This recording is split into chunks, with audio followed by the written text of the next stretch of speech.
Hello बच्चों, MD sir Hindi medium में आप सभी का स्वागत है। इस वीडियो में हम लोग एनसीईआरटी कक्षा 9वीं गणित का अध्याय 7 त्रिभुज का प्रश्नावली 7.3 के प्रश्नों को हल करेंगे। लेकिन इस प्रश्नावली के प्रश्नों को हल करने से पहले हम लोग इस प्रश्नावली का परिचय करेंगे, जिसमें हम लोग RHS सर्वांग समता नियम पढ़ेंगे। तो आइए समझते हैं RHS सर्वांग समता नियम क्या होता है। जैसा कि आप लोग देख सकते हैं, RHS सर्वांग समता नियम, R4 हमारा राइट एंगल होता है जिसको हम लोग हिंदी में समकोण कहते हैं, H4 हाइपोटेनियस होता है जिसको हम लोग हिंदी में कर्ण कहते हैं, और S4 साइड होता है जिसको हम लोग हिंदी में भुजा कहते हैं। अब समझते हैं RHS सर्वांग समता नियम क्या होता है। यदि दो समकोण त्रिभुज में एक त्रिभुज का कर्ण और एक भुजा क्रमशः दूसरे त्रिभुज के कर्ण और एक भुजा के बराबर हो तो दोनों त्रिभुज सर्वांगसम होते हैं। सबसे पहले तो समझिए कि जो RHS सर्वांग समता नियम होता है ये किसके लिए होता है, समकोण त्रिभुज के लिए होता है।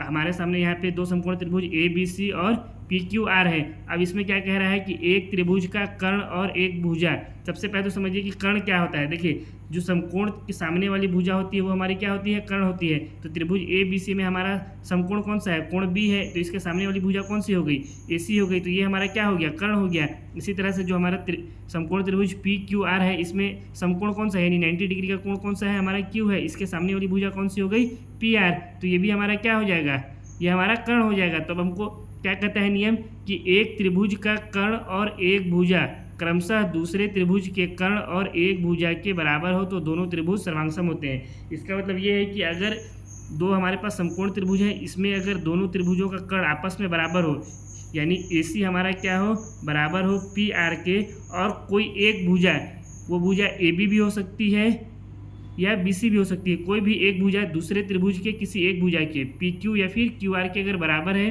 तो ये दोनों त्रिभुज क्या हो जाएंगे, RHS सर्वांग समता नियम से एक दूसरे के सर्वांगसम हो जाएंगे। इसको देखिए ऐसे समझिए कि अगर हमारा भुजा AB जो है, भुजा AB वो बराबर हो जाए भुजा PQ के, या फिर भुजा हमारा जो AB है वो बराबर हो जाए भुजा QR के, या फिर जो हमारा भुजा BC है वो बराबर हो जाए PQ के, या फिर जो भुजा BC है वो बराबर हो जाए QR के। इन चारों में से कोई भी एक भुजा अगर बराबर है, कब, जब दोनों समकोण त्रिभुज का कर्ण भी आपस में क्या हो, बराबर हो, तो क्या हो जाएगा, इस कंडीशन में जो हमारा दोनों त्रिभुज हो जाएंगे, त्रिभुज ABC और त्रिभुज PQR, ये दोनों आपस में सर्वांगसम हो जाएंगे। और किस नियम से सर्वांगसम होंगे, ये सर्वांगसम होंगे RHS सर्वांग समता नियम से। ठीक है, RHS सर्वांग समता नियम से दोनों त्रिभुज क्या हो जाएंगे, एक दूसरे के बराबर हो जाएंगे। यहाँ पे हमारा क्या है, AC और PR दोनों कर्ण हैं, यहाँ पे कर्ण भी बराबर हो गए, और कोई एक भुजा या तो AB बराबर हो जाए PQ के, या फिर AB बराबर हो जाए QR, BC बराबर हो जाए PQ, या फिर BC बराबर हो जाए QR के। इन चारों में से अगर कोई भी एक भुजा आपस में बराबर है तो क्या हो जाएगा, हमारा दोनों त्रिभुज आपस में RHS सर्वांग समता नियम से सर्वांगसम हो जाएंगे। यही होता है हमारा RHS सर्वांग समता नियम। अब इसके बाद हम लोग प्रश्नावली 7.3 के प्रश्नों को हल करते हैं। प्रश्नावली 7.3 का पहला क्वेश्चन दिया हुआ है, त्रिभुज ABC और त्रिभुज DBC एक ही आधार BC पर बने दो समद्विबाहु त्रिभुज इस प्रकार हैं कि A और D भुजा BC के एक ही ओर स्थित है। यदि AD बढ़ाने पर BC को P पर प्रतिच्छेद करे तो दर्शाइए कि, जिसका पहला भाग में दिया हुआ है, त्रिभुज ABD सर्वांगसम है त्रिभुज ACD के। अब तो सबसे पहले समझिए कि क्वेश्चन हमको क्या कह रहा है कि त्रिभुज ABC और DBC, ये वाला जो हमारा त्रिभुज है, त्रिभुज AB और ये C, ये जो हमारा त्रिभुज है, और त्रिभुज DBC, ये त्रिभुज, ये दोनों त्रिभुज क्या है, एक ही आधार BC पर बने हुए हैं। दोनों क्या है, एक ही, दोनों का आधार क्या है, BC है दोनों में, और दोनों कैसे त्रिभुज हैं, दोनों समद्विबाहु त्रिभुज हैं। इसका मतलब क्या हो गया, इसका मतलब ये हो गया कि जो AB है वो किसके बराबर हो जाएगा, AC के भुजा, और जो भुजा हमारा BD है वो किसके बराबर हो जाएगा, भुजा DC के बराबर हो जाएगा। क्यों होगा, क्योंकि ये दोनों क्या है, ये दोनों समद्विबाहु त्रिभुज हैं। अब उसके बाद बोला है इस प्रकार है कि A और D भुजा BC की एक ही ओर स्थित है। अब यहाँ पे अगर हम लोग देखें A और D को, तो दोनों क्या है, भुजा BC के दोनों एक ही ओर स्थित हैं, दोनों ऊपर की तरफ ही स्थित हैं।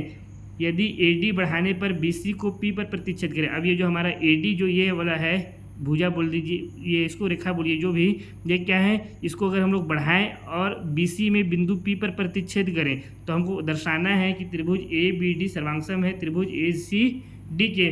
तो सबसे पहले तो देखिए यहाँ पे हम लोग लिखेंगे त्रिभुज ए बी डी और त्रिभुज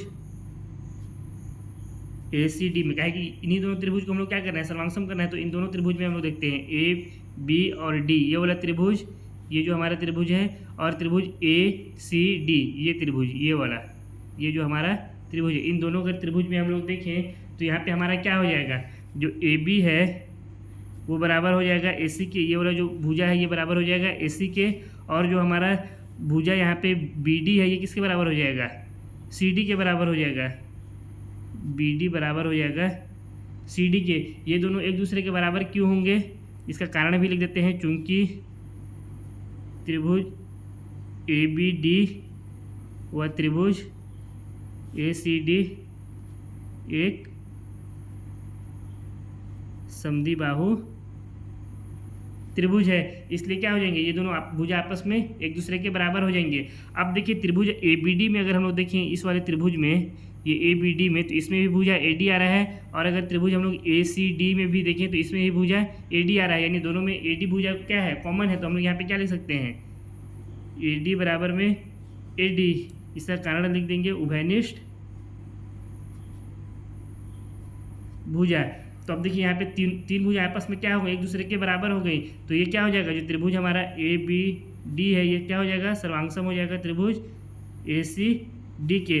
और सर्वांगसम कौन से नियम से होगा, एस एस एस सर्वांग समता नियम से। ये भी क्या है, भुजा बराबर भुजा, ये भी भुजा बराबर भुजा, और ये भी भुजा बराबर भुजा, यानी ये तीनों क्या हो गए, एस एस एस हो गए, साइड साइड साइड हो गए। अब इसका दूसरा भाग को हम लोग हल करते हैं।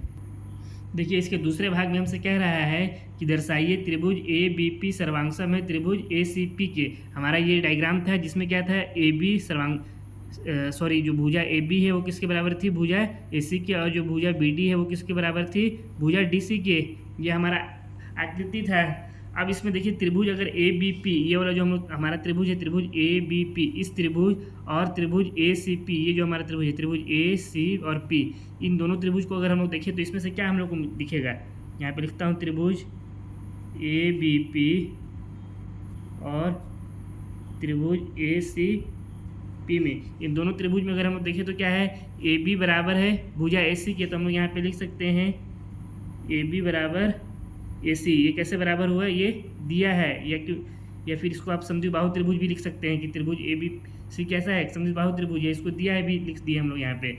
अब उसके बाद हम लोग अगर इसमें देखें ए बी पी में और ए सी पी में, दोनों में क्या है, भुजा ए पी कॉमन है, उभयनिष्ठ है, तो हम लोग यहाँ पे क्या लिख सकते हैं, ए पी बराबर में ए पी, ये क्या है हमारा उभयनिष्ठ भुजा। अब देखिए ए बी और ए सी दोनों क्या है, एक दूसरे के बराबर हैं। और मैं आप लोग को प्रश्नावली 7.2 में जो प्रमेय हमारा 7.2 था, प्रमेय 7.2, उसमें क्या पढ़ाया हो कि जब कभी भी किसी त्रिभुज की दो भुजाएं आपस में बराबर है तो उनका सम्मुख कोण क्या होता है, बराबर होता है। इसको हम लोग प्रमेय 7.2 में पढ़ चुके हैं। तो भुजा ए बी का सम्मुख कोण कौन सा हो जाएगा, कोण सी, और भुजा ए सी का सम्मुख कोण कौन सा कोण होगा, कोण बी हो जाएगा। तो ये दोनों कोण भी क्या हो जाएंगे, आपस में एक दूसरे के बराबर हो जाएंगे। तो हम लोग यहाँ पे लिख सकते हैं प्रमेय 7.2 से कोण बी बराबर कोण सी। इसका कारण भी लिख देंगे। इसका कारण क्या है, दो बराबर भुजाओं का सम्मुख कोण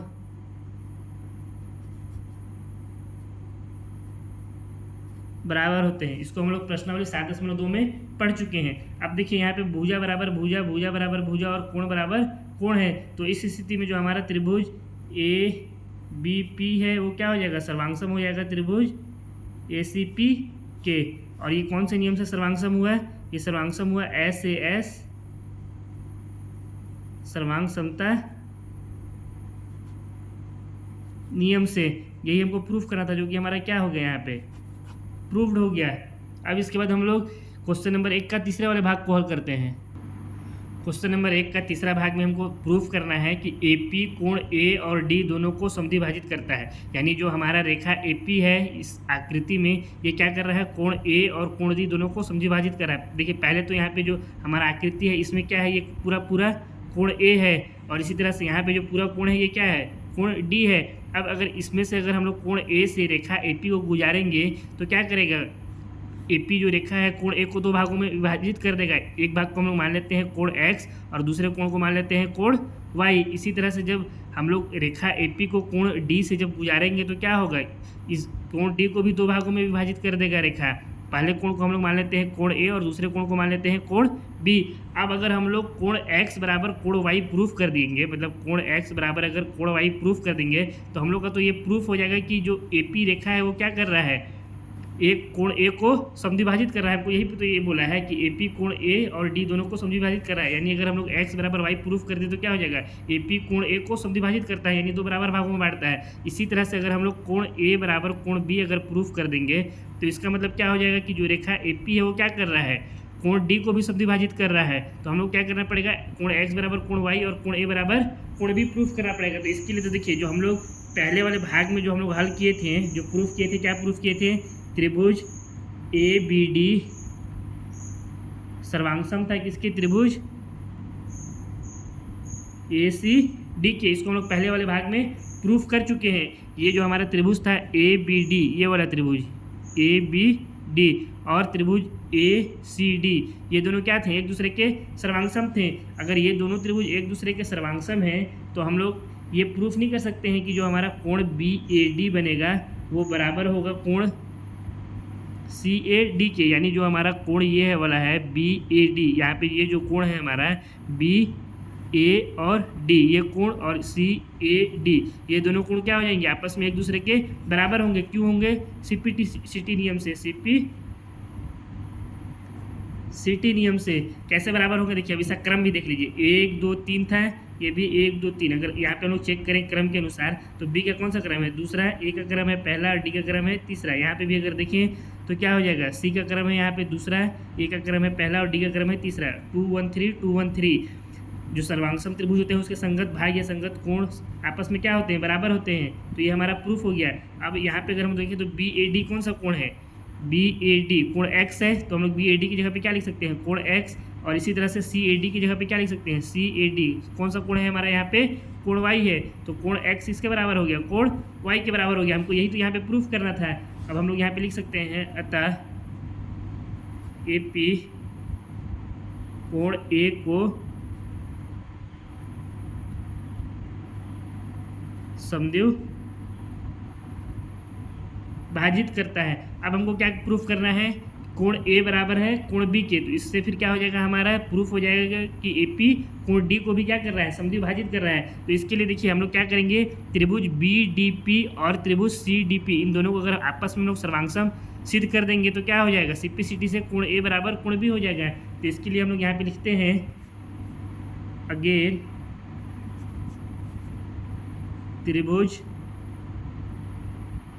BDP और त्रिभुज CDP में, यहाँ से अगर हम लोग देखें तो क्या हो जाएगा, जो हमारा ये लो जो भुजा था BD, ये किसके बराबर था, ये भुजा CD के बराबर था। ये हम लोग जानते हैं, ये हमको दिया हुआ था, क्योंकि ये दोनों त्रिभुज क्या है, ये त्रिभुज क्या है, समद्विबाहु है। तो यहाँ पे हम लोग लिख सकते हैं BD बराबर CD। कैसे हुआ, ये हमको दिया हुआ है कि ये दोनों त्रिभुज, ये त्रिभुज क्या है, समद्विबाहु त्रिभुज है। तो ये दोनों क्या हो जाएंगे, आपस में बराबर हो जाएंगे। इसी तरह से अगर देखिए हम लोग क्या पढ़े हैं, प्रश्नावली 7.2 में आप लोगों को मैं पढ़ा चुका हूँ। जो प्रमेय हमारा 7.2 था उसमें मैं आप लोगों को क्या पढ़ाया हूँ कि जब कभी भी किसी समबाहु त्रिभुज की दो भुजा बराबर होती है तो उसका जो सम्मुख कोण होता है वो क्या होता है, बराबर होता है। यहाँ पे समबाहु त्रिभुज DBC है, इसमें जो भुजा BD और CD है ये दोनों आपस में क्या है, एक दूसरे के बराबर है। तो इसका जो सम्मुख कोण होगा वो भी क्या हो जाएगा, बराबर हो जाएगा। भुजा BD का सम्मुख कोण कौन सा कोण है, कोण C है। इसी तरह से भुजा जो CD का है इसका सम्मुख कोण कौन सा हो जाएगा, कोण B हो जाएगा। तो ये दोनों भी आपस में क्या हो जाएंगे, एक दूसरे के बराबर हो जाएंगे। तो हम लोग यहाँ पे लिख सकते हैं कोण B बराबर कोण C। और ये दोनों बराबर कैसे हुए, इसे कारण मिल देंगे, चूंकि समद्विबाहु त्रिभुज के बराबर भुजाओं का सम्मुख कोण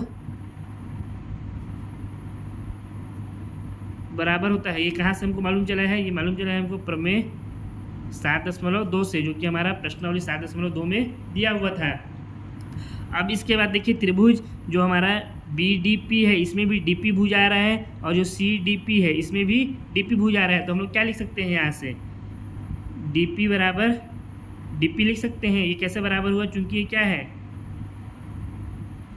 उभयनिष्ठ भुजा है, कॉमन भुजा है, कॉमन साइड है। तो अब देखिए यहाँ पे हमारा क्या हो गया? भुजा बराबर भुजा, कोण बराबर कोण, और भुजा बराबर भुजा। तो इस स्थिति में हम लोग क्या लिख सकते हैं कि जो तो हमारा त्रिभुज BDP है वो क्या हो जाएगा? सर्वांगसम हो जाएगा किसके? त्रिभुज CDP के। और ये किस नियम से सर्वांगसम होगा? SAS सर्वांगसमता नियम से।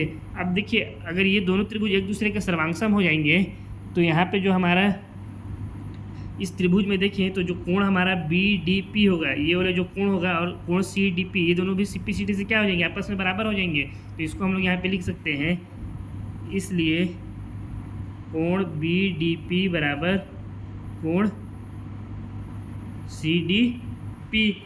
और ये दोनों बराबर कैसे हुए? CPCD नियम से।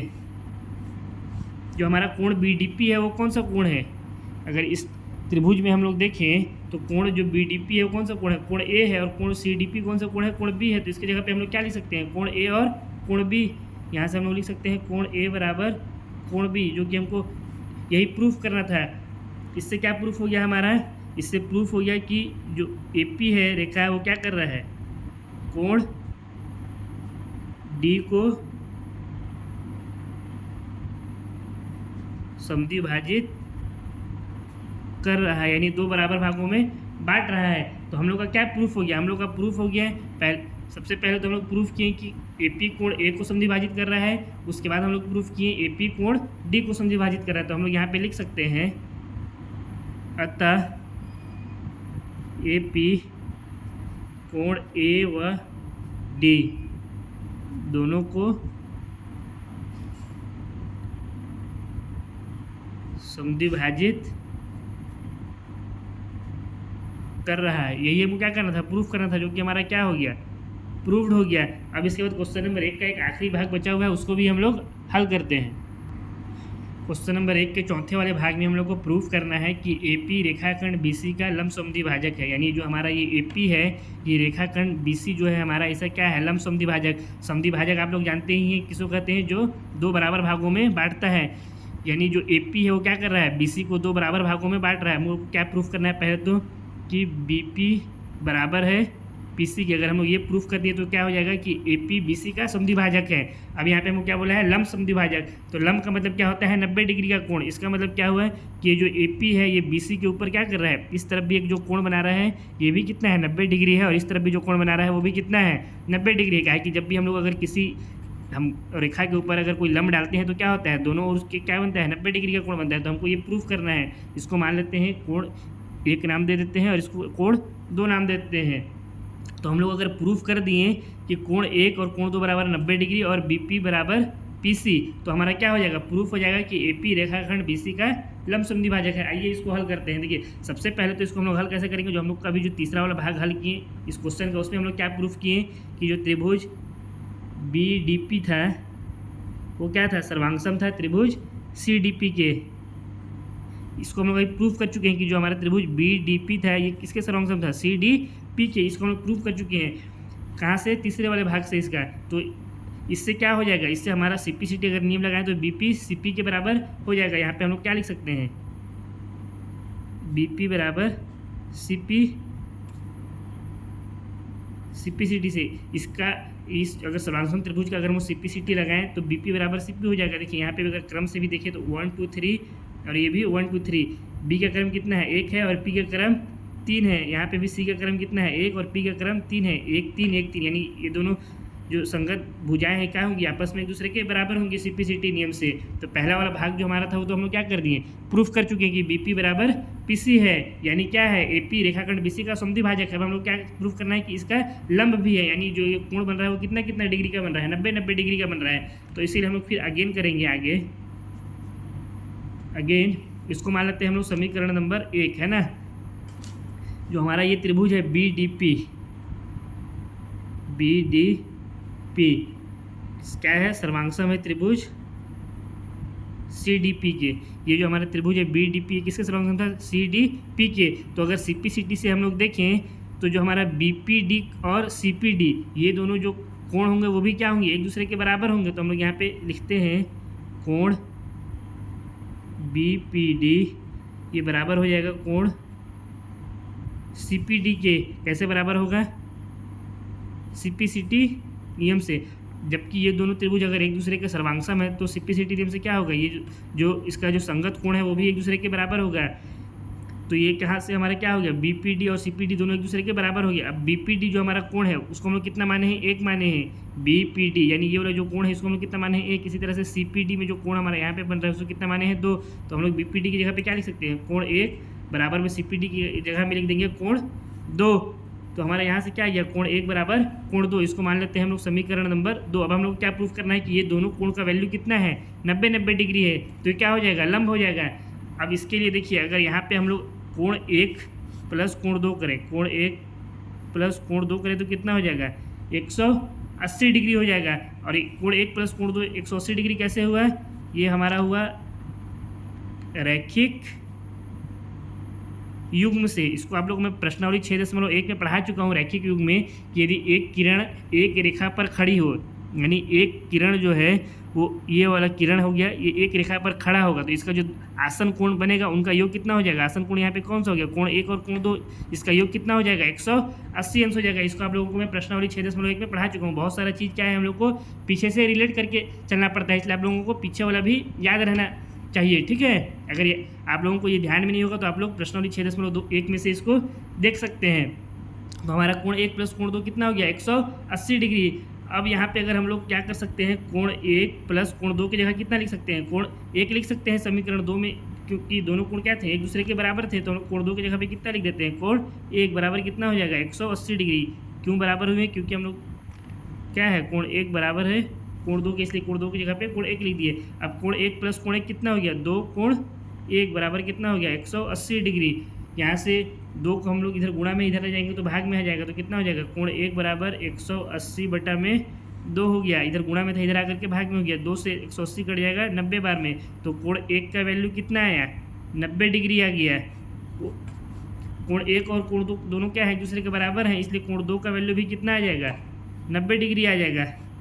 तो ये हमारा हो गया समीकरण नंबर 3 और ये हो गया हमारा समीकरण नंबर 4। अब अगर हम लोग समीकरण 1, समीकरण 2, समीकरण 3 और समीकरण 4 से अगर देखें तो हमारा क्या हो जाएगा, जो AP रेखा है ये है, ये रेखाखंड BC को क्या कर रहा है, इसका लंब समद्वि भाजक हो जा रहा है। तो यहाँ पे हम लोग लिख देंगे, अतः समीकरण 1, 2, 3 व 4 से AP रेखाखंड BC का लंब समद्वि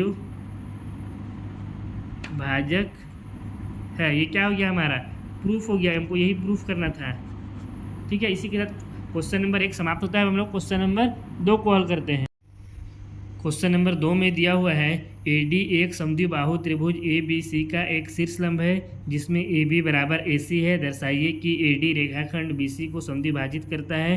और दूसरा भाग में हमको बोला है AD कोण A को समद्विभाजित करता है। इन दोनों को हमको क्या करना है, इसमें प्रूफ करना है। सबसे पहले तो देखिए यहाँ पे क्या दिया हुआ है, ABC क्या है, एक समद्विबाहु त्रिभुज। तो हम लोग यहाँ पे ABC एक समद्विबाहु त्रिभुज बना लिए हैं जिसमें बोल रहा है AB बराबर है AC के। तो AB और AC को हम लोग क्या करते हैं, एक दूसरे के बराबर कर देते हैं। और क्या कहा है, AD समद्विबाहु त्रिभुज ABC का एक शीर्षलंब है। तो हम लोग A से लेकर के इस भुजा BC के ऊपर क्या करेंगे, एक शीर्षलंब खींच देंगे जिसका नाम क्या हो जाएगा, हमारा AD हो जाएगा। ये हमारा क्या हो गया, AD शीर्षलंब हो गया जो त्रिभुज ABC के में है। अब इसके बाद हमको क्या करना है, पहले भाग में इसका AD रेखाखंड BC को समद्विभाजित करना है। हमको क्या प्रूफ करना है कि जो रेखाखंड BC है इसको जो शीर्ष लंब हमारा AD है ये समद्विभाजित कर रहा है, यानी 2 बराबर भागों में बांटना है। हमको क्या यहाँ पे प्रूफ करना है कि जो हमारा BD है वो किसके बराबर है, DC के बराबर। अगर हम लोग इस BD को इस DC के बराबर प्रूफ कर देंगे तो हमारा पहला भाग क्या हो जाएगा, प्रूफ हो जाएगा। तो इसके लिए देखिए सबसे पहले तो क्या क्या हुआ, जो त्रिभुज था इसमें जब हम लोग एक रेखाखंड खींचे तो हम लोग को यहाँ पे 2 त्रिभुज देखने के लिए मिल रहा है। एक त्रिभुज हमारा हो गया AB और D, एक त्रिभुज तो हमारा ये बन गया इसमें, और दूसरा त्रिभुज क्या बन गया, AC और D बन गया। तो ये 2 त्रिभुज हो गए। तो सबसे पहले तो देखिए कि इन 2 त्रिभुज जब बने तो यहाँ पे क्या क्या हुआ, हमारा ये कोण हमारा क्या था, A था। पूरा ये कोण कितना था, A था। जब इसमें हम लोग शीर्ष लंब AD खींचे तो यहाँ पे क्या हो गया, कोण A 2 भागों में बढ़ गया। इसको मान के चलिए हम लोग नाम दे देते हैं A और इसको नाम दे देते हैं B। इसी तरह से जब हम लोग इस रेखाखंड BC के ऊपर लंब डालें तो यहाँ पे लंब का मतलब क्या होता है, 90 डिग्री का कोण। तो एक कोण इधर हमारा बन जाएगा 90 डिग्री का, और एक कोण हमारा इधर भी बन जाएगा 90 डिग्री का, क्योंकि हम लोग इसके ऊपर क्या डाले हैं, शीर्ष लंब डाले हैं। यहाँ पे लिखा हुआ है क्या है, ये AD शीर्ष लंब है। लंब का मतलब क्या होता है, 90 डिग्री। अगर किसी रेखा के ऊपर हम लोग जब लंब डालते हैं तो दोनों ओर क्या बनता है, 90 डिग्री का कोण बन जाता है।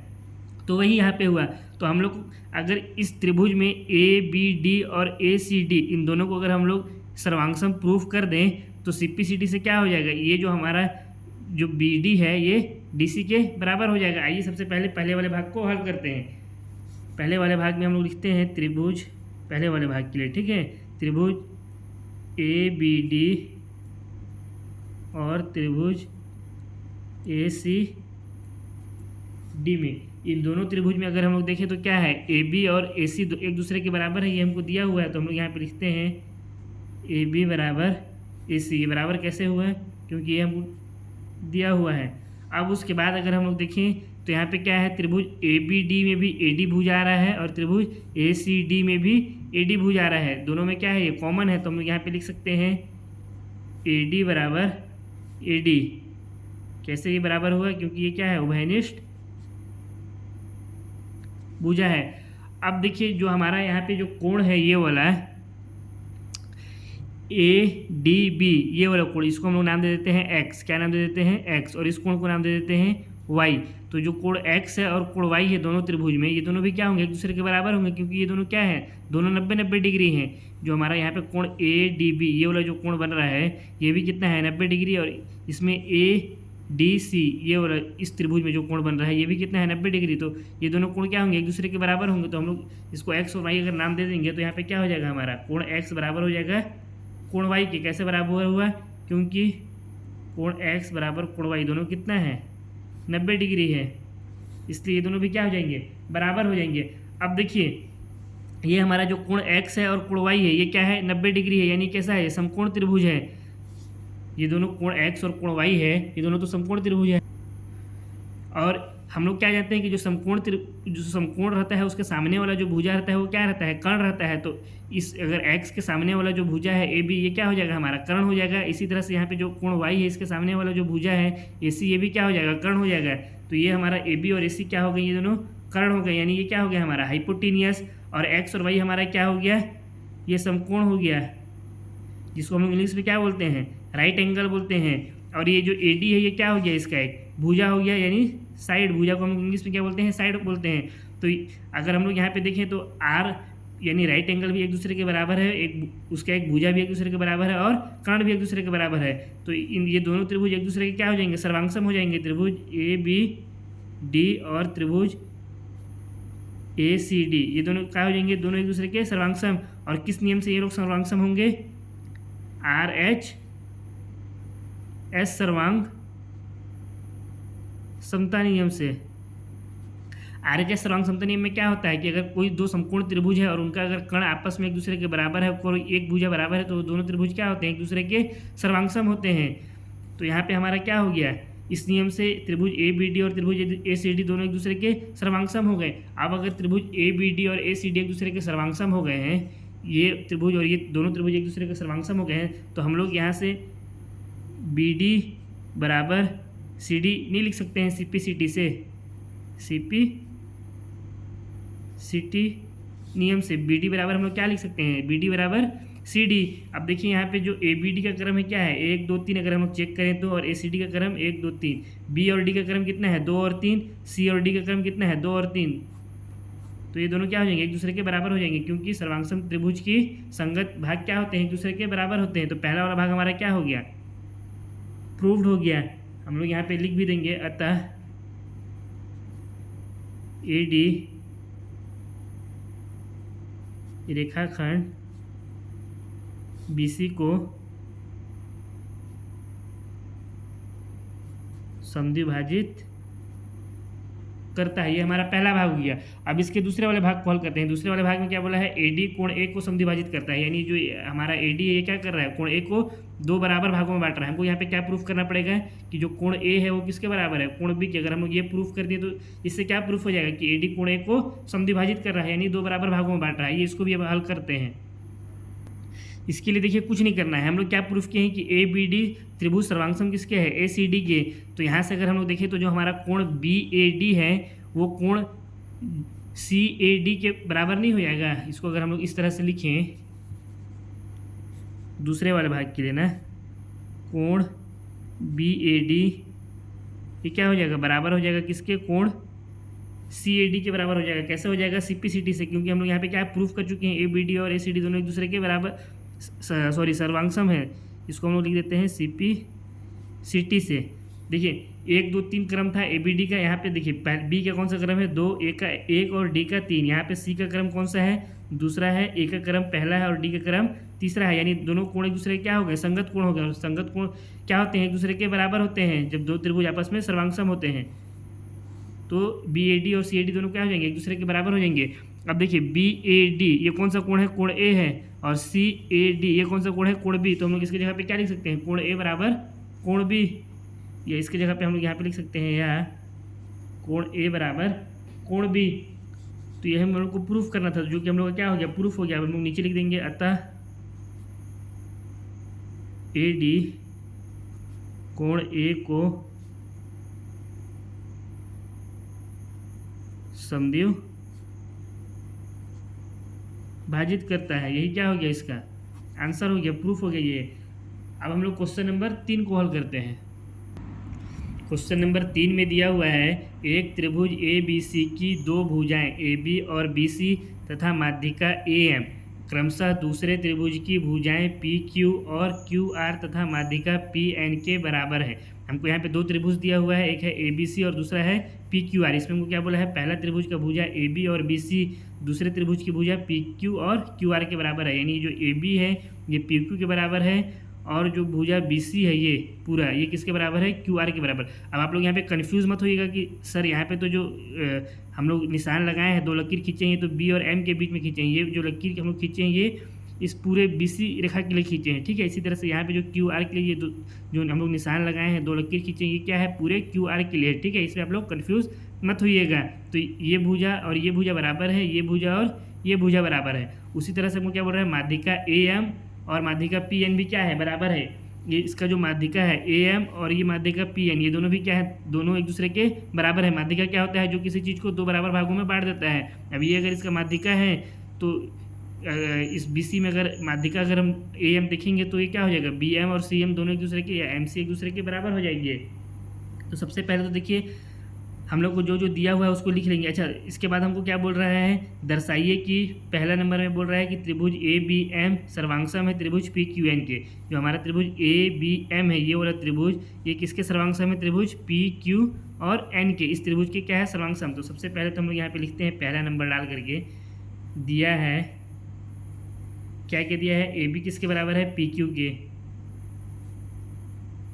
AB बराबर PQ और क्या दिया हुआ है BC बराबर है QR के। तो यहाँ पे लिखते हैं BC बराबर है QR के। और क्या है माध्यिका AM किसके बराबर है माध्यिका PN के, AM बराबर PN। अब इसके बाद हमको क्या प्रूफ करना है त्रिभुज ABM सर्वांगसम है त्रिभुज PQN के। तो हम लोग इन दोनों त्रिभुज में देखते हैं त्रिभुज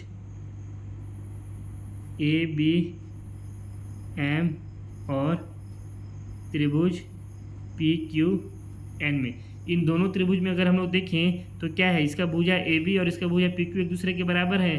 तो हम लोग सबसे पहले लिखते हैं ए बी बराबर पी क्यू। अब इसी तरह से देखिए इस वाले त्रिभुज में जो हमारा त्रिभुज है ए बी एम, इसमें क्या है हमारा ए एम माध्यिका, और इस ए पी क्यू एन में इसमें माध्यिका है पी एन। ये दोनों क्या है, एक दूसरे के बराबर है, तो हम लोग यहाँ पे क्या लिख देंगे, ए एम बराबर में पी एन। थोड़ा सा इसको ऊपर कर दे रहा हूँ। अब देखिए हमको क्या दिया हुआ है कि बी सी किसके बराबर है, क्यू आर के। यहाँ पे लिखते हैं चूंकि दिया है बी सी किसके बराबर है, क्यू आर के, तो इसको हम लोग क्या लिख सकते हैं, 1/2 बी सी बराबर 1/2 क्यू आर लिख सकते हैं। अगर बी सी बराबर है क्यू आर के तो 1/2 बी सी किसके बराबर हो जाएगा, 1/2 क्यू आर के। अगर ऐसे समझ में नहीं आ रहा है तो इसको इस तरह से समझिए, बी सी को मान लेते हैं 10 यूनिट है और क्यू आर भी कितना है हमारा 10 यूनिट, दोनों एक दूसरे के बराबर है।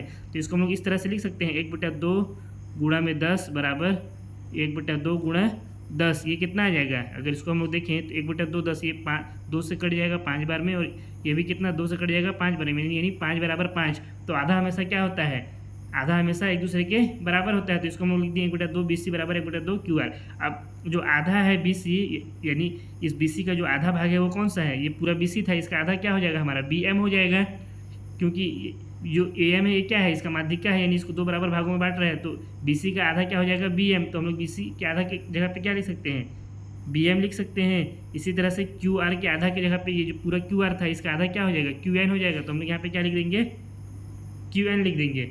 अब देखिए यहाँ पे भुजा ए बी पी क्यू के बराबर है, ए एम पी एन के बराबर है, और बी एम क्यू एन के बराबर है। तो त्रिभुज ए बी एम और पी क्यू एन आपस में क्या हो जाएंगे, सर्वांगसम हो जाएंगे। तो इसको हम लोग यहाँ पे लिख देते हैं, अतः त्रिभुज ए बी एम सर्वांगसम हो जाएगा त्रिभुज पी क्यू एन के। और किस नियम से ये सर्वांगसम हो रहा है, एस एस एस। ये तीनों क्या है, भुजा आपस में बराबर है, यहाँ भी भुजा बराबर है, ये भी भुजा बराबर है, और ये भी भुजा बराबर है। तो एस एस एस सर्वांगसम नियम से पहला वाला भाग हमारा क्या हो गया, प्रूव्ड हो गया।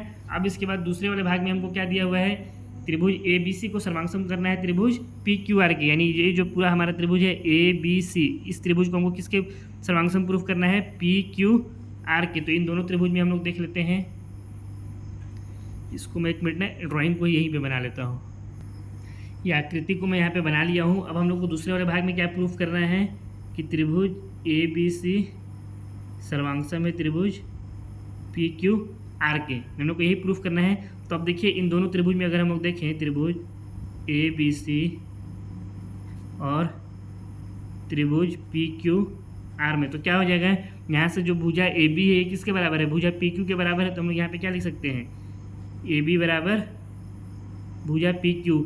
इसी तरह से इसकी जो भुजा बी सी है ये किसके बराबर है, भुजा क्यू आर के बराबर है। ये कैसे बराबर हुआ, क्योंकि ये हमको दिया है। अब हम लोग क्या लिख सकते हैं, भुजा बी सी बराबर भुजा क्यू आर। ये भी कैसे बराबर हुआ, ये भी हमको क्या है, दिया हुआ है। अब देखिए अब इसमें हम लोग और क्या कर सकते हैं, अभी हम लोग पहले वाले भाग से क्या प्रूफ किए कि ए बी एम किसके सर्वांगसम है, पी क्यू एन के सर्वांगसम है।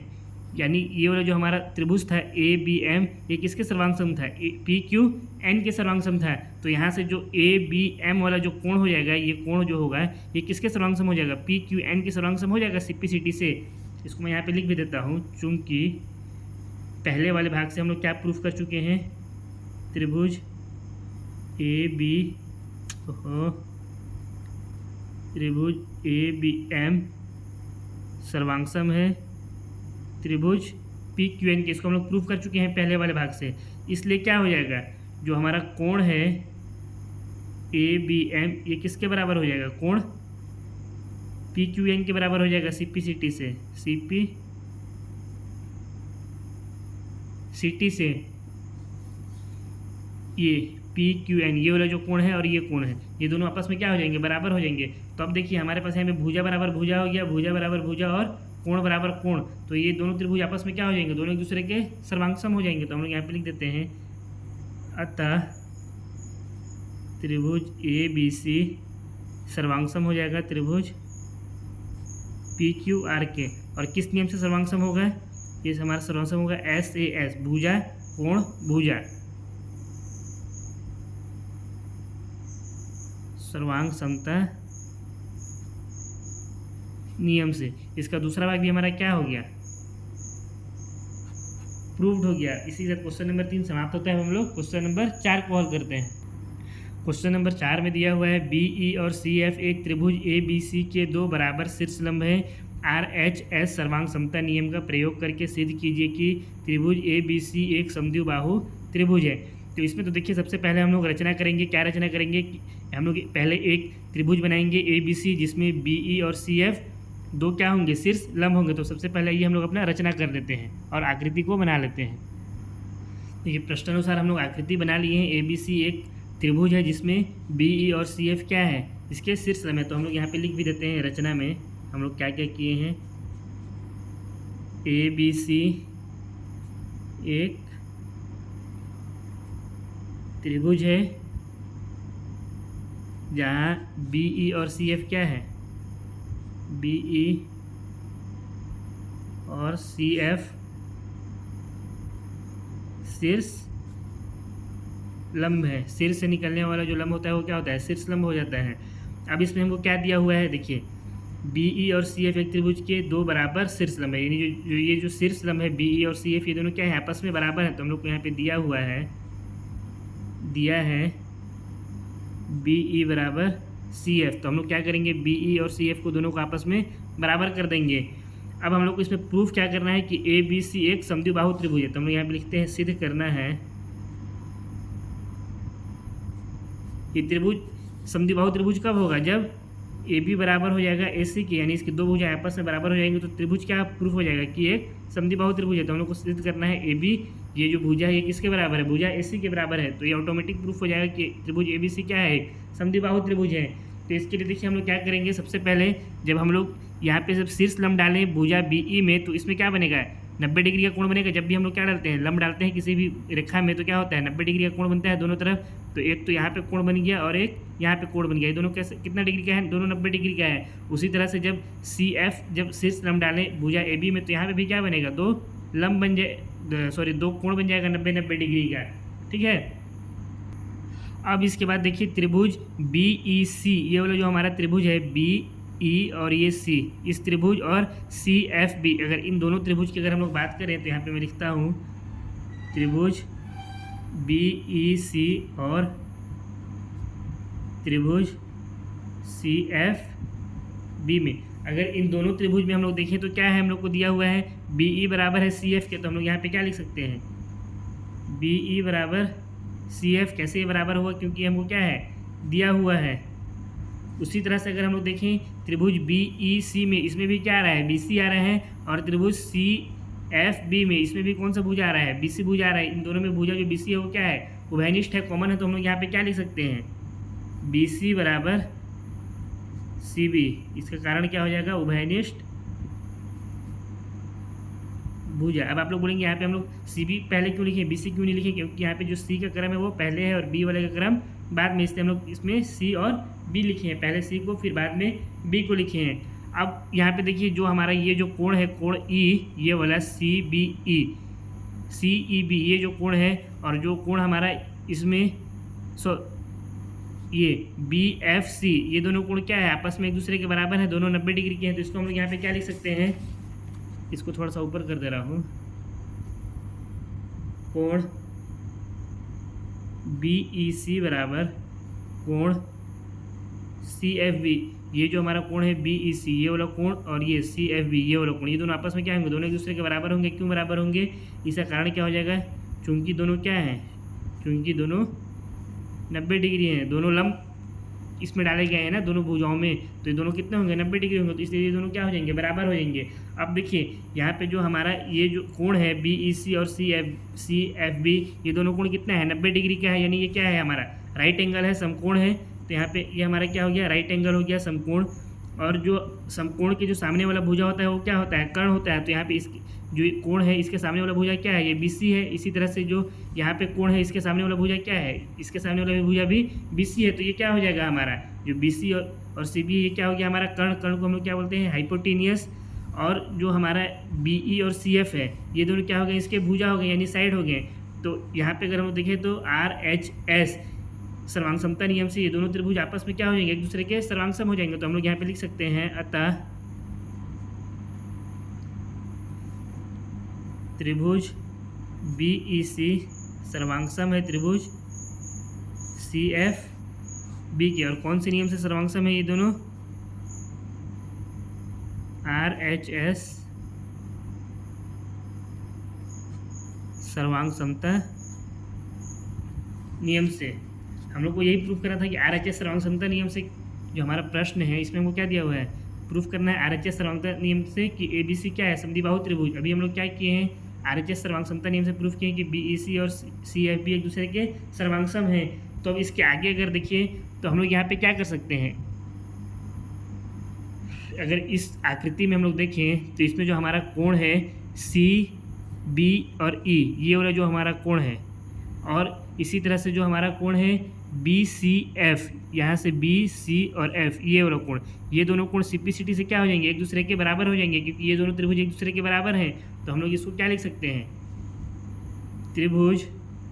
कोण CBE बराबर हो जाएगा कोण BCF के। कैसे बराबर हुआ ये, CPCT नियम से। और जो हमारा कोण CBE है इसके जगह पे हम लोग क्या लिख सकते हैं, कोण B लिख सकते हैं। तो यहाँ पे हम लोग लिख सकते हैं, या फिर कोण B बराबर BCF। हमारा कौन सा कोण है, कोण C है, इसके जगह पे हम लोग क्या लिख सकते हैं, कोण C लिख सकते हैं। ये दोनों कोण क्या है, एक दूसरे के बराबर है। अब आप लोगों को मैं प्रश्नावली 7.2 में पढ़ा चुका हूँ, जो हमारा प्रमेय 7.3, कौन सा प्रमेय था, लिख भी देता हूँ, प्रमेय 7.3। उसमें हम लोग क्या पढ़े हैं कि जब किसी त्रिभुज के दो कोण आपस में बराबर होते हैं तो उनका सम्मुख भुजा क्या होता है, हमेशा बराबर होता है। तो यहाँ पे दो कोण कौन कौन से हैं, यहाँ पे दो कोण B और C है, तो इनका सम्मुख भुजा कौन सा हो जाएगा, कोण B का सम्मुख भुजा कौन सा हो जाएगा, AC हो जाएगा ये वाला, और कोण C का सम्मुख भुजा कौन सा हो जाएगा, AB हो जाएगा। तो ये दोनों भी क्या हो जाएंगे, एक दूसरे के बराबर हो जाएंगे। इसको हम लोग यहाँ पे नीचे लिख भी देते हैं, अतः AB बराबर AC। और ये कैसे बराबर हुए, इसे कारण में लिख देते हैं, प्रमेय 7.3 से हम लोग क्या जानते हैं, बराबर कोणों का सम्मुख भुजा बराबर होता है। हम लोग को प्रूफ क्या करना था, यही प्रूफ करना था कि AB बराबर है AC के, यानी त्रिभुज ABC में जो दो भुज आपस में अगर बराबर हो गए तो ये त्रिभुज हमारा क्या हो जाएगा, ये जो त्रिभुज है हमारा ये समद्विबाहु त्रिभुज आ जाएगा। तो हम लोग यहाँ पे नीचे इसके लिख देंगे, अतः ABC एक समद्विबाहु त्रिभुज है। यही हमको क्या करना था, प्रूफ करना था, जो कि हमारा क्या हो गया, प्रूव्ड हो गया। इसी के साथ क्वेश्चन नंबर 4 समाप्त होता है। हम लोग क्वेश्चन नंबर 5 को हल करते हैं। क्वेश्चन नंबर 5 में दिया हुआ है ABC एक समद्विबाहु त्रिभुज है जिसमें AB बराबर है AC के, और बोला है AP लंब BC खींच कर दर्शाइए कि कोण B बराबर कोण C है। तो हम लोग को क्या करना है, सबसे पहले तो हम लोग इसमें रचना करेंगे। क्या रचना करेंगे, सबसे पहले एक समद्विबाहु त्रिभुज ABC बनाएंगे जिसमें AB और AC दोनों क्या होंगे, एक दूसरे के बराबर होंगे। फिर हम लोग जो BC उसका भुजा रहेगा उसमें AP एक लंब खींचेंगे। तो सबसे पहले इसका हम लोग आकृति बना लेते हैं प्रश्नानुसार। ठीक है, प्रश्नानुसार हम लोग अपना आकृति बना लिए, और यहाँ पे हम लोग रचना भी लिख लेंगे। रचना में हम लोग क्या क्या लिखेंगे कि ABC हमारा क्या है, एक समद्विबाहु त्रिभुज है। तो यहाँ पे लिखते हैं ABC एक समद्विबाहु त्रिभुज है जहाँ क्या बोला है, AB और AC दोनों एक दूसरे के बराबर है। तो हम लोग लिखते हैं जहाँ AB बराबर AC है, यानी ये जो भुजा है AB और AC ये दोनों क्या है, एक दूसरे के बराबर हैं। अब इसके बाद क्या होता है, AP BC पर लंब खींचे, यानी BC के ऊपर हम लोग क्या खींचना है, एक लंब AP खींचना है। तो इसके आगे हम लोग लिखते हैं तथा, यहाँ पे ना, तथा रेखा AP भुजा BC पर खींचा गया लंब है। अब देखिए, कभी भी जब हम लोग किसी रेखा के ऊपर लंब खींचते हैं तो क्या बनता है, उस रेखा में 90 डिग्री का कोण बनता है, समकोण बनता है, वही क्या होता है, लंब कहलाता है। तो एक इस तरफ भी लंब बन जाएगा BC भुजा में, और एक इस तरफ भी लंब बन जाएगा, यानी 90 डिग्री का कोण बन जाएगा। तो अब देखिए इससे क्या हो गया, हम लोग को दो त्रिभुज यहाँ पे दिख रहा है। एक तो त्रिभुज हमारा हो गया APB, और दूसरा त्रिभुज क्या हो गया, AP और सी। तो अब इन दोनों त्रिभुज को अगर हम लोग एक दूसरे के सर्वांगसम प्रूफ कर दें, एक दूसरे के अगर हम लोग इन दोनों त्रिभुज को सर्वांगसम दिखा दें तो हमारा क्या हो जाएगा, कोण बी कोण सी के बराबर हो जाएगा। यानी ये वाला जो कोण बी है ये कोण सी के क्या हो जाएगा, बराबर। कैसे हो जाएगा, सिम्प्लिसिटी नियम से। तो सबसे पहले तो देखिए त्रिभुज ए पी बी और त्रिभुज ए पी सी में हम लोग क्या करना है, इन दोनों त्रिभुज को सर्वांगसम प्रूफ करना पड़ेगा। तो इन दोनों त्रिभुज में क्या है, ए बी किसके बराबर है, ए सी के। तो हम लोग यहाँ पे लिख देते हैं ए बी बराबर ए सी। कैसे बराबर हुआ, ये हमको दिया हुआ है, ठीक है। अब उसी तरह से हमारा जो कोण ए पी बी, ये वाला जो कोण है वो किसके बराबर हो जाएगा, ए पी सी के बराबर हो जाएगा, क्योंकि दोनों कितना है, 90-90 डिग्री का है, दोनों लंब हैं। तो हम लोग यहाँ पे लिख सकते हैं कोण ए पी बी बराबर कोण ए पी सी। क्यों बराबर है, क्योंकि दोनों 90 डिग्री हैं, ठीक है। अब इसके बाद देखिए ये हमारा ये भुजा बराबर हो गया दोनों का, और ये दोनों का कोण बराबर हो गया। अब अगर हम लोग ए पी बी इस त्रिभुज में देखें तो इसमें भी ए पी भुजा है, और ए पी सी में भी देखें तो ए पी भुजा है। दोनों में जो भुजा ए पी है वो क्या है, कॉमन है। तो हम लोग यहाँ पे क्या लिख सकते हैं, ए पी बराबर ए पी। तो ये जो हमारा कोण है ये कैसा था, 90 डिग्री था। 90 डिग्री का कोण हमारा क्या होता है, राइट एंगल होता है, समकोण त्रिभुज होता है। तो ये हम लोग यहाँ पे लिख दिए राइट एंगल। और राइट एंगल के सामने वाला जो भुजा होता है वो क्या होता है, हमेशा कर्ण होता है। तो इसके सामने वाला जो भुजा होगा ए बी, ये क्या हो गया, कर्ण हो गया। और इसी तरह से इस कोण के सामने वाला जो भुजा हो गया वो भी क्या हो गया, कर्ण हो गया। तो हमारा ए बी और ए सी दोनों क्या हो जाएंगे, कर्ण। कर्ण को हम लोग क्या बोलते हैं इंग्लिश में, हाइपोटेनियस बोलते हैं। उसी तरह से जो हमारा भुजा ए पी है ये क्या हो जाएगा, ये नॉर्मल भुजा है, तो इसको हम लोग क्या लिखेंगे, साइड लिख देंगे एस। तो अगर इस नियम से अगर हम लोग देखें आर एच एस नियम से, तो दोनों त्रिभुज आपस में एक दूसरे के क्या है, सर्वांगसम है। तो हम लोग यहाँ पे क्या लिख सकते हैं, अतः त्रिभुज ए पी बी सर्वांगसम है त्रिभुज ए पी सी के। और कैसे सर्वांगसम है, इसमें नियम को भी लिखना जरूरी है। नियम हम लोग लिख देते हैं आर एच एस सर्वांग समता नियम से। अब देखिए आर एच एस सर्वांग समता नियम से जब ये दोनों त्रिभुज एक दूसरे के बराबर है, तो जो कोण ए सी पी और कोण ए बी पी और कोण ए सी पी है, ये दोनों भी क्या हो जाएंगे, सिम्प्लिसिटी नियम से एक दूसरे के बराबर हो जाएंगे। तो हम लोग यहाँ पे क्या लिख सकते हैं, इसलिए हम लोग यहाँ पे लिख देंगे कोण ए बी पी बराबर किसके हो जाएगा, कोण ए सी पी। कैसे बराबर हो जाएगा, सिम्प्लिसिटी नियम से। और जो हमारा कोण ए बी पी है वो कौन सा कोण है, अगर हम लोग इस आकृति में देखें तो जो हमारा कोण ए बी पी ये कौन सा कोण है, कोण बी है। और इसी तरह से जो कोण ए सी पी में जो कोण है वो कौन सा कोण है, कोण सी है। तो हम लोग इसके जगह पे क्या लिख सकते हैं, ए बी पी के जगह पे कोण बी लिख सकते हैं, और ए सी पी की जगह पे क्या लिख सकते हैं, कोण सी लिख सकते हैं। तो हमको क्या करना था, हमको यही तो प्रूफ करना था। क्वेश्चन में हमको तो यही दिया हुआ था कि कोण बी बराबर कोण सी दर्शाइए। हम लोग क्या कर चुके, इसको यहाँ पे प्रूफ कर चुके। ये हमारा हो गया यहाँ प्रूव्ड। इसी क्वेश्चन के साथ प्रश्नावली 7.3 समाप्त होता है। आशा करता हूँ आप लोगों को वीडियो पसंद आया होगा। अगर वीडियो पसंद आया है तो वीडियो को लाइक करें, कमेंट करें, चैनल में नए हैं तो चैनल को सब्सक्राइब करें। साथ ही इस वीडियो को अपने दोस्तों के साथ भी शेयर करें। और इस पूरे वीडियो का PDF अगर आप लोगों को चाहिए तो इस वीडियो का PDF आप लोगों को MD सर के टेलीग्राम चैनल पर मिल जाएगा।